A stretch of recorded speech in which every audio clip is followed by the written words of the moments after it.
Many projects require some kind of display, and one of the most popular displays is the OLED that uses I2C communication.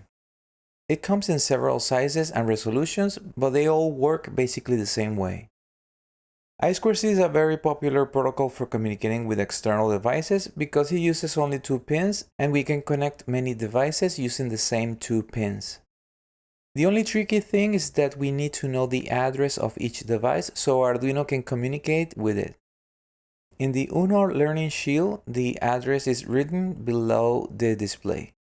But if you want to discover what's the address of any other device, you can use this I2C scanner. Link in the description. The scanner prints the address of all the devices connected, so just take note and put the address in your sketch. As you can imagine, the easiest way to use this display is by using a library. There are many good libraries, but I think the easiest one to use is this one from Adafruit. Additionally, you need to install the Adafruit GFX library.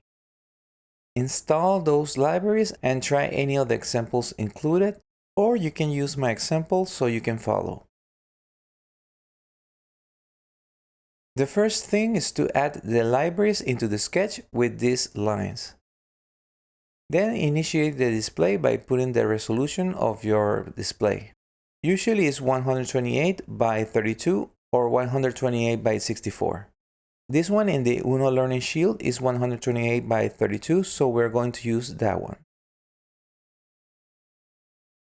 In here we put the address we talked about earlier.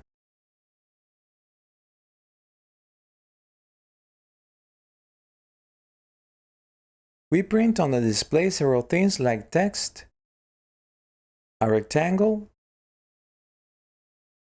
and a value.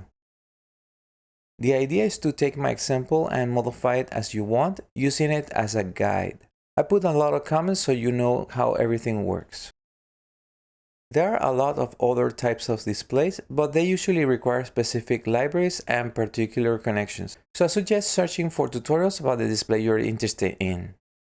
At least with this OLED, you can start testing and even creating projects with it. Another way to indicate things other than displays is by sounds. If you want to learn about it, check out the next tutorial where we're going to create all sorts of sounds using the included speaker. I hope it was helpful and see you in the next video. Bye bye.